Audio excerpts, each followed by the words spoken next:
pada pagi hari ini masih diberikan kesehatan, umur panjang, sehingga bisa melaksanakan rutinitas yakni thalabul ilmi. Nah, sebelum kita mulai pelajaran, terlebih dahulu mari kita berdoa untuk mengharapkan pahala dan ridho manfaat dari Allah SWT, manfaat ilmu yang bermanfaat. Coba dipimpin dulu doanya. Hasan. Alhamdulillah selesai. Mari kita mulai pelajaran pada pagi hari ini tentang materi kisah keteladanan Nabi Muhammad Shallallahu Alaihi Wasallam. Sebelum melanjutkan materi pagi hari ini, sedikit mengulang tentang materi minggu lalu, yakni tentang kisah Nabi Ilyasa alaihissalam. Mudah-mudahan kita bisa meneladani kisahnya Nabi Ilyasa alaihissalam. Selanjutnya materi tentang keteladanan Nabi Muhammad SAW. Kita sebagai umat Islam harus tahu kisah atau profil tentang Nabi Muhammad SAW. Siapa Nabi Muhammad? Nabi Muhammad ya adalah Nabi akhirul zaman.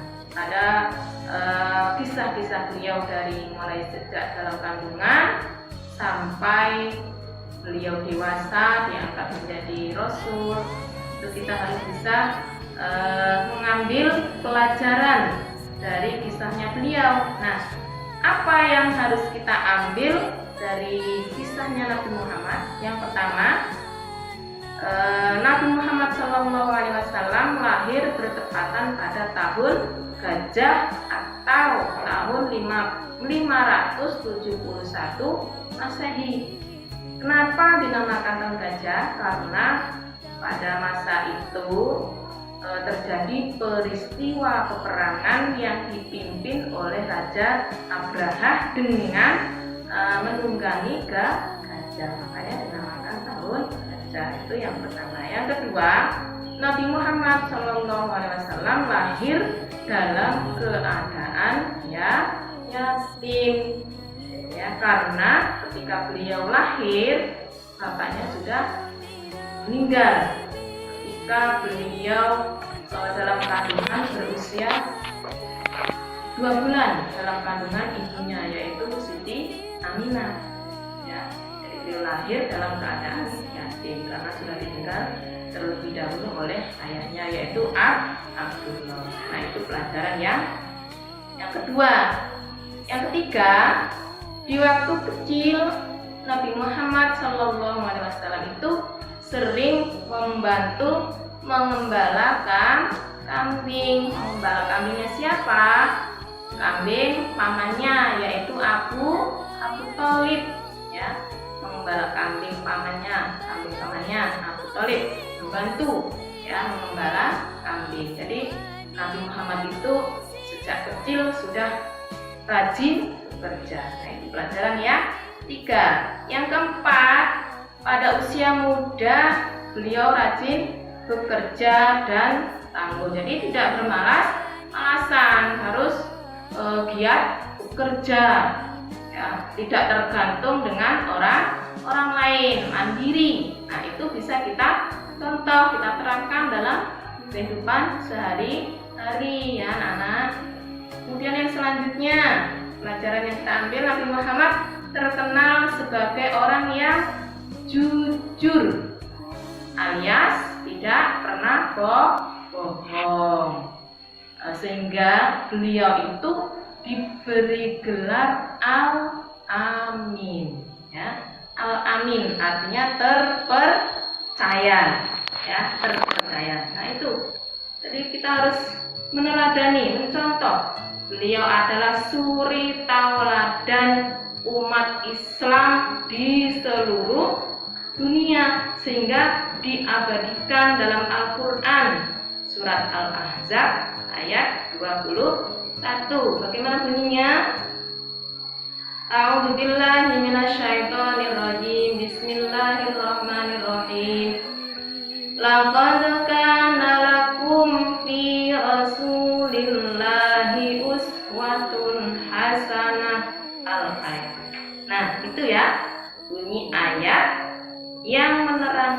tentang Nabi Muhammad itu salah satu figur atau contoh bagi umat Islam di seluruh dunia. Itu pelajaran yang bisa kita ambil dari kisahnya Nabi Muhammad. Selanjutnya, Nabi Muhammad pada usia 40 tahun itu beliau diangkat menjadi Rasul atau utusan Allah ya, untuk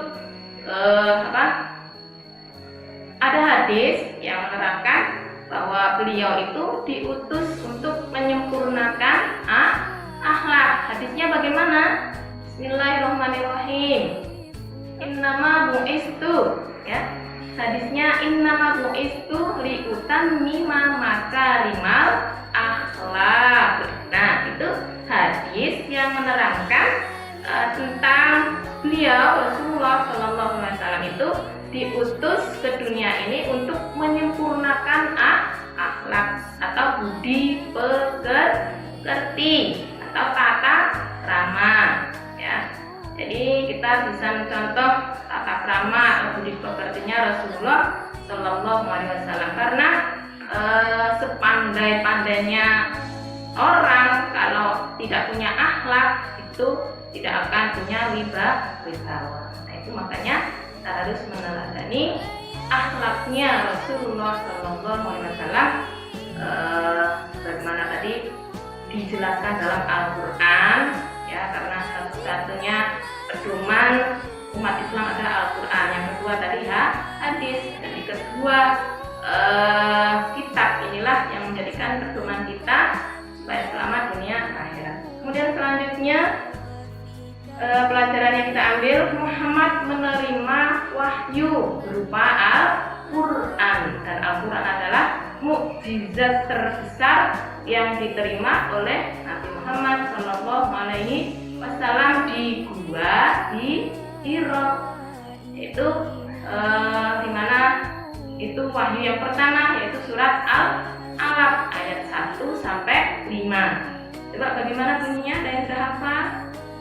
Nah, kalau itu kita baca bersama-sama. Bismillahirrahmanirrahim. Iqra bismi rabbikal ladzi khalaq. Khalaqal insana min 'alaq. Iqra wa rabbukal akram.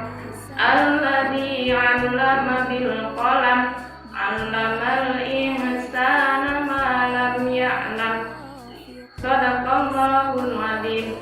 Nah, ini di surat pertama yang diturunkan kepada Nabi Muhammad, yang isinya atau kandungannya adalah tentang perintah membaca atau perintah menuntut ilmu atau belajar ya, tolabul ilmi. Diperkuat dengan hadis ya, tolabul ilmi faridotun ala kulli muslimin wa muslimatin.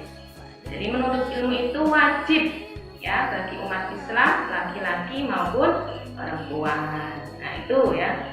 Selanjutnya pelajaran yang kita ambil dari kisahnya Nabi Muhammad adalah cinta dan sayang kepada anak yatim.